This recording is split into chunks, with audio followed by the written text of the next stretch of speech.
Yo, what's up? It's Yo Remy. So, welcome to the channel. If you're new, I do a lot of videos talking about building and launching online marketplace startups like Studiotime that I started, which has been called the Airbnb for music studios. It's the largest online marketplace for music studios in the world.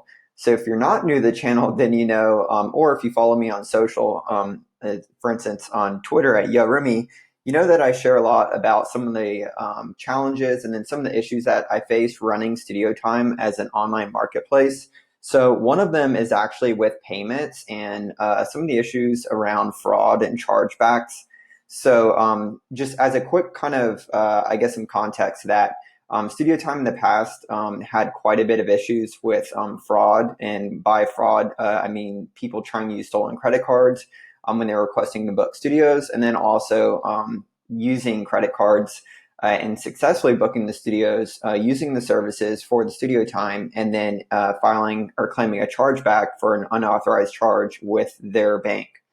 Now, we had those issues a few years ago, and then we basically took some proactive measures to reduce the intent before it happened with user verifications. And then we also had a kind of like an improved process around how we would handle them in the event that we detected them, and then in the event that it did occur, and then how we kind of handle that after. Now, I do want to mention that now Studiotime actually doesn't facilitate payments for the bookings, but I do want to still cover this issue since this is kind of new, or I'll say still relevant in some aspects. And basically, one of the things that we used to help detect and prevent potential fraud on Studiotime with the payments when we did collect payments was Stripe's radar for fraud teams. So I'm actually screen sharing my Stripe dashboard now, and I am logged into the Studiotime Stripe Connect custom dashboard. So if you're a marketplace and you use Stripe Connect custom, you'll have the different states. Of course, you'll have like your home and then all the payments, and you'll be able to see all the different kind of data around that. But there is a radar product which they offer. It's a radar for fraud teams, I believe, is one of the more advanced products that they offer. So you can request access to that. But basically, what this is a sophisticated way to detect early potential fraud on your marketplace with payments, and then also to help kind of then as a marketplace operator to look at some of this data and then have some of these different kind of functionalities to then prevent it. Well, first off, block it and prevent it in the future. So what I'm going to do is just kind of like walk through and just kind of mention how we had used this for Studiotime in the past. So right here is the main kind of like radar kind of dashboard. And I do want to mention this is in like test data mode. And so it doesn't have any like real data populated because of course that's sensitive information I wouldn't want to share. But right here, you'll see the main kind of like the kind of visualization breakdowns, which is like your dispute rate, the reasons right here. So they would actually kind of break that down. And some common reasons are charge not authorized. And then you would see like in the event you did submit evidence and when, you would see those kind of breakdowns right here. Now, what Radar basically does, the big value in it is in the prevention, so in the blocking. So you can basically set a kind of threshold to block payments. And so what you can do is you can insert like JavaScript on your payment kind of checkout page where the customer would enter their payment information.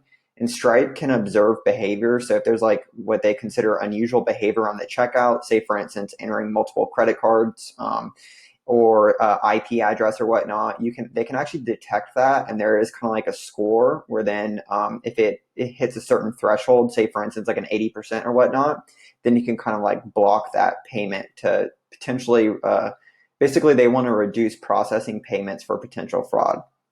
So and how you can do that is you can actually create rules. So we'll go over here to the left. So you can see over here, and if you're not familiar with 3D Secure, so Stripe Connect Custom now, I believe does require 3D Secure across the board. But basically what that is it's like a bank kind of OAuth login flow, where as soon as a customer enters their bank information, they're prompted another modal to sign in or authorize with their bank. And that's kind of like a SCA, which is like strong customer authentication compliance also. But 3D Secure is something that I would highly suggest. So over here, I would suggest adding a rule to basically require 3D Secure if it's supported by the card. So that way you have the maximum kind of user verification and cardholder authentication. And then you can also have some kind of coverage in the event that the charge is disputed. So over here, so as you can see as we go down, so you can see like when would a payment be allowed. So you can add rules over here, and I'll get to the list in a second. But basically, you can the value, one of the huge values of Radar is to basically run. You can create all these different rules and these different lists and these different requirements. And basically, as the customer is entering their payment information in the kind of real time as they're attempting to place that charge, then Stripe kind of, for lack of better terms, kind of works its magic and kind of like takes a pass through all this, and will actually block and kind of prevent that charge, which is potentially fraudulent. And then you can throw an error on your side as a marketplace through your UI with just like an error to process the payment or some kind of notification to contact your team for support, and thus prevent potential fraud and chargebacks on your marketplace. So here's the different 3D Secure. So as I just mentioned, requiring that if supported. You can also add lists right here. And then, of course, if you authenticate with 3D Secure, then it has a liability shift, which as you can see right here, which is great. And then also here is also blocking rules, right? So as I kind of mentioned earlier, as far as like the score that Stripe calculates as far as the risk, this kind of like is a placeholder where if the risk score is 75 or higher to block. So you can actually place some payments in manual review or automatically block them, and basically just kind of create like a risk kind of profile as a marketplace operator yourself, and kind of like an internal fraud team. Now, I do want to mention with Studiotime, we actually did process quite a few payments as far as like our GMV, the total amount of payments processed, but it wasn't enough basically to allow us to hire and build out like an internal kind of fraud and compliance or payments team even. So I actually did a lot of this Radar configuration and kind of like adminning it and running this myself. And then one other person on our team. So one of the big benefits of using a Stripe Radar for fraud teams is that, if you're like a bootstrap marketplace or your marketplace that uses Stripe Connect Custom, and you process a lot of payments, say for instance, if you process 2 million in payments, but your marketplace, your take rate is only 10% of that, you do of course assume the total liability or the liability of the total kind of transaction volume, yet you only make, your percentage as far as revenue. So using a tool like Stripe Radar for fraud teams allows you to basically have a lot of the tools and a lot of the capabilities internally as your small kind of like bootstrap marketplace team that some of the larger online marketplaces have, and that way you can be best equipped to first off kind of prevent and mitigate the potential issues that come with collecting online payments. So we'll just kind of keep going through. So you can see these kind of blocked, and then as I mentioned, you can have payments placed in review, which means like as an internal fraud team. For instance, you could get a Slack notification if you're running an internal fraud team or within that kind of channel or group, or you could see automated payments that are placed in review. Then you could then go over to your main kind of like Radar dashboard. You'd be able to see those payments that are in review. You'd be able to click on it, see all the associated information for that payment and the user, correlate that to your marketplace kind of like admin panel, and then you can make the decision to either allow that payment or block it.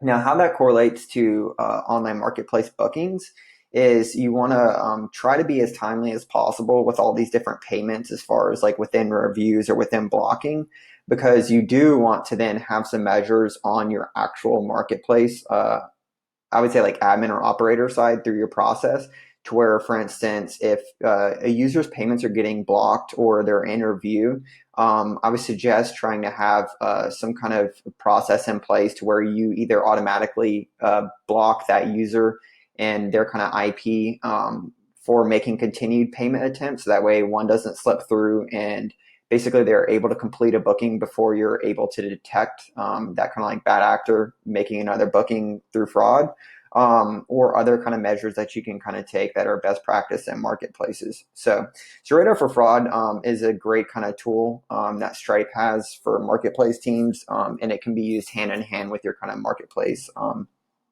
I would say like admin kind of process. So we'll go over here and we'll see like the reviews. We'll just kind of keep going through. So this is test data, of course, so you can't actually see the reviews right here, but it would basically drop down all the different charges or attempts that were placed in a review based off of the kind of like threshold that you had created. And then here's the list. So as you saw in the kind of rules, they can be correlated to lists. So as you see over here, there's different types of lists that you can create. So for instance, if you have a high potential fraud or chargeback rate in a certain IP, then you can basically create a list over here and you can add that so you automatically block all payments that originate from that IP. Same thing with charge descriptors, countries, card fingerprints. So for instance, if you notice a card is stolen or you get some kind of notification that it's a stolen card, then of course you can block that card fingerprint.